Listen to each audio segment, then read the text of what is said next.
ओम गुरुर्ब्रह्मा गुरुर्विष्णु गुरुर्देव महेश्वरः गुरुर्साक्षात् परम ब्रह्म तस्मै श्री गुरुवे नमः। भागवत की कथा जिसके अंतर्गत में रामायण की कथा चल रही है, जिसमें जयमाला हो गया, राम और सीता का जयमाल का प्रसंग हो गया। आगे सुनने से पहले आप ये जानें, रामचंद्र जी का स्वरूप क्या है। रामायण में 7 कांड मानव के उन्नति के लिए, जिसको हम सोपान कहते हैं। लिखा हुआ है अयोध्या कांड, लेकिन लास्ट में क्या लिखा हुआ है? सोपान। पंचमो सोपान सुंदर कांड समाप्त, इस तरह से लिखा है। सोपान लिखा हुआ है ना। तुलसीदास जी ने एक एक कांड को सोपान कहा। सोपान शब्द का अर्थ है सीढ़ी। श्री राम जी के चरणों में पहुंचना। राम जी के चरणों में पहुंचने के लिए 7 सीढ़ी तुलसीदास जी ने बनाया। मानव के उन्नति के लिए है, एक एक सीढ़ी से पार कर। पहला सीढ़ी बालकांड है। प्रभु के दरबार में बालक सबसे पहले प्रवेश करते हैं। आपका ज्ञान बढ़े, आपको भगवान धन दे, मान दे, तो भी हृदय बालक जैसा रखना चाहिए।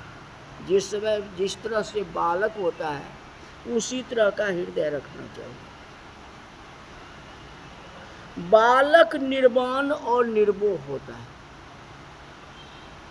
बालक अबुझ ज्ञान बलहीन, राखिए शरण जान जन दीन। बालक को कोई अपमान करे और बालक को मान लो, कोई पेड़ा दिखाए, वह भूल जाता है जो मेरे को ये अपमान किया। अब बच्चे को डांट लगा दो, मारो, और टॉफ़ी लेकर के या पेड़ा या मिठाई कोई चीज़ लेकर उसके सामने चले जाओ, तो उस बात को बालक भूल जाता है। वह पेड़ा लेने के लिए जाता है, वही आदमी उसको मारा है, डांट लगाया, और वही अगर पेड़ा या टॉफ़ी देता है तो वह लेने के लिए जाता है। बालक निर्माण है, बालक निर्मोह है। बालक जगत को देखता है, लेकिन शुद्ध भावना से देखता है। बालक के मन में कोई प्रकार का विकार नहीं। उसकी आंख में विकार है, लेकिन थोड़ी देर के लिए। बाद में फिर बालक वैसे ही हो जाता है। बालक भगवान स्वरूप है। भगवान को बालक इसीलिए प्यारे लगते हैं। परशुराम जी भी यही कहे ना, बालक जान बधौं नहीं तो ही। तुमको बालक जान करके छोड़ दिया, नहीं तो तुम्हें छोड़ता नहीं। मैं तो क्षत्रिय कुल का द्रोही हूँ। बालक सबको प्यारा होता है। मन, वाणी और क्रिया तीनों जिसका एक है, उसी को हम बालक कहते हैं। और बालक के मन में जो होता है वही बोलता है। उसके पास में छल कपट नहीं होता है। जो बोलता है वही करता भी है। बालक कपट करने की अकल नहीं होती। बालक को झूठ बोलने का ज्ञान नहीं होता है। बालक जो बोलता है सो सत्य ही बोलता है। पिता कभी कभी सिखाते हैं तो वह झूठ भी बोल लेता है कि बताओ, तो कोई आ जाता है तो कहना है कि पिताजी घर पर नहीं है घर पर ही, तो कहेगा पिताजी घर पर नहीं है। बालक यही कहता है। प्रभु के दरबार में जाना है तो बालक बनो, छल कपट को छोड़ दो। बड़े बड़े ज्ञानी संत जब ज्ञान का अभिमान छोड़ करके अज्ञानी बालक जैसे हो जाते हैं तो भगवान को बहुत प्यारे लगते हैं। जिसका मन बालक जैसा शुद्ध है उसी का तन अयोध्या है। बालकांड के बाद अयोध्या कांड आता है। अयोध्या कांड बोध देता है कि जीवन थोड़ा है, आपस में झगड़ा नहीं करो। भागवत की कथा सुनते हो तो आज से ऐसा निश्चय करो कि इस संसार में कोई शत्रु नहीं है और न कोई किसी का मित्र है। एक समान संसार है, एक समान संसार को समझो। न आप किसी का शत्रु हो, न आप किसी का मित्र हो। जिस कार्य के लिए भगवान ने भेजा है उस कार्य को करो। किसी ने मेरा कुछ बिगाड़ नहीं सकता है। जिसको देखने वाले भगवान हैं, जो सत्य मार्ग पर चल रहे हैं, उसको कोई बिगाड़ने वाला नहीं, उसको दुख होगा ही नहीं। उसको कांट का कांट है और तुमको है त्रिशूल। भरतलाल जी रास्ते में चलते थे, कांटे भी चुभते थे, ये स्मरण भगवान को करते थे, राम को करते थे, तो कांटा चुभने का कष्ट भी उन्हें नहीं होता था। मेरा कोई शत्रु नहीं है, किसके लिए युद्ध करना? युद्ध उसी को शोभा देता है जो कि अच्छे विचार के लिए करता है, अपना न्याय के लिए करता है। इसलिए तो इसको अयोध्या कहते हैं। अयोध्या में श्री राम विराजते हैं। जैसा अयोध्या है वैसा अपने घर को अयोध्या जैसे बनाओ। अयोध्या बनाने के लिए परिवार में सामंजस्य रखना पड़ेगा, परिवार में लड़ाई नहीं करनी है।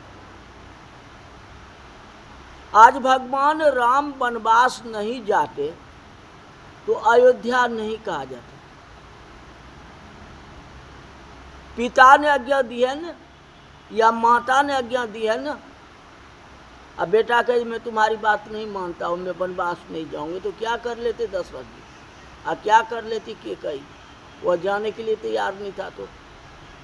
तो दशरथ जी भी तो ये कहते ना कि बेटा जाने के लिए नहीं तैयार है तो मैं क्या करूँ? ये भी हो सकता था, लेकिन ऐसा नहीं। हम सभी लोग अयोध्या बना सकते हैं।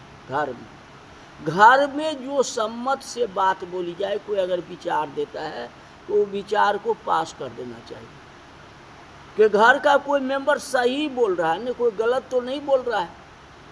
अगर उसकी बात मान लोगे तो घर तुम्हारी अयोध्या हो जाएगी। यही बात है। अयोध्या जी में जो संत महात्मा हैं उनकी भक्ति में विघ्न हो। तीर्थ में रहना अच्छा है। भगवान आपको जो घर दिया है, भगवान ने आपको जो शरीर दिया है, भगवान आपको जैसा घर या जो शरीर दिया है, यही शरीर को तीर्थ समझो। कहीं जाने की जरूरत नहीं। मन चंगा तो कठौती में गंगा। अगर ऐसा विश्वास है तो वही तो अयोध्या है। अपने घर को तीर्थ बनाओ।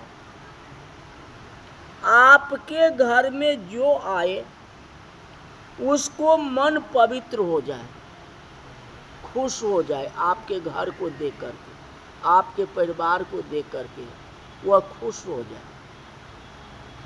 आपके घर में जो आए उनको भगवान की भक्ति करने की भावना हो जाएगी। और आप कीर्तन करना शुरू करोगे तो आपके साथ वो भी कीर्तन करना शुरू कर देगा। प्रहलाद कीर्तन करता था तो उसके साथ जो साथी था वे भी कीर्तन करना प्रारंभ कर दिए, और साथ में गुरुजी जो पढ़ा रहे थे वे भी कीर्तन करना शुरू कर दिए।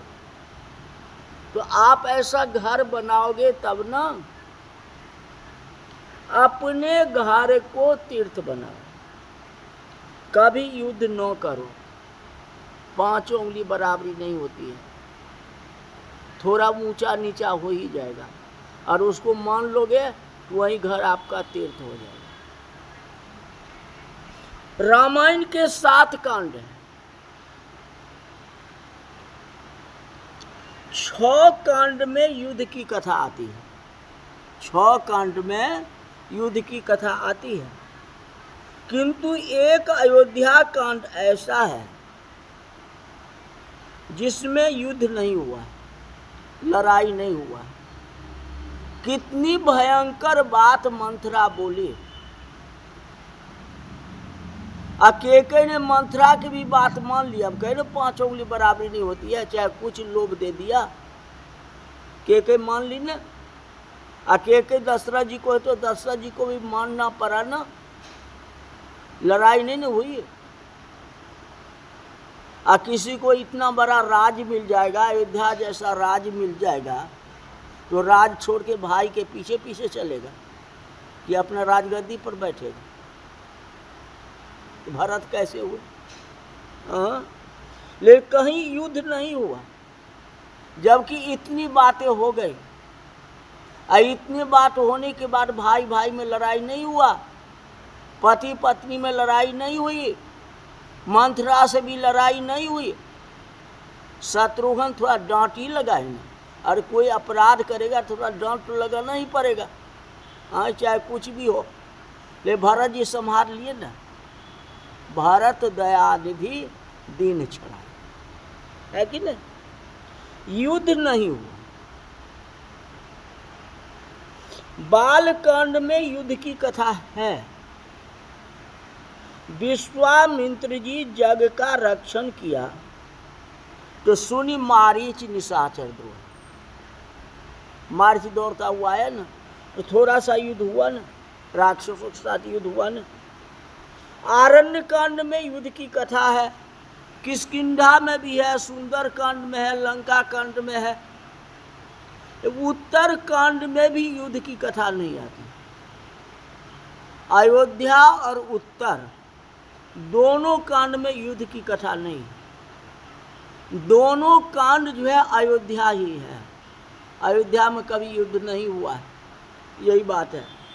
और युद्ध करना है तो घर से बाहर जाके जाओ। विश्वामित्र जी के साथ जग में गए तब वहाँ जाके युद्ध किए।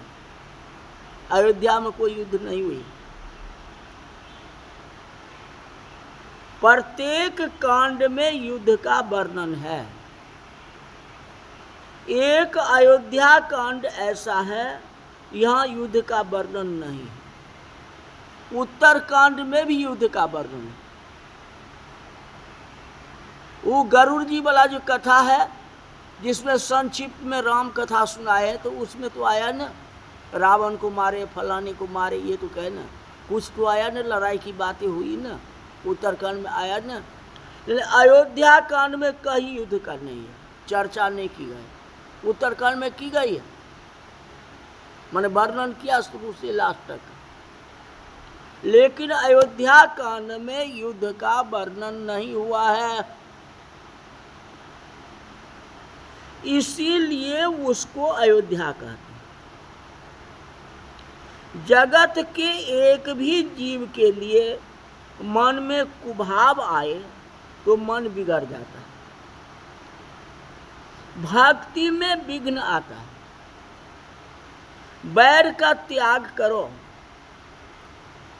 लड़ाई मत करो, घर को अयोध्या बनाओ, समाज को अयोध्या बनाओ।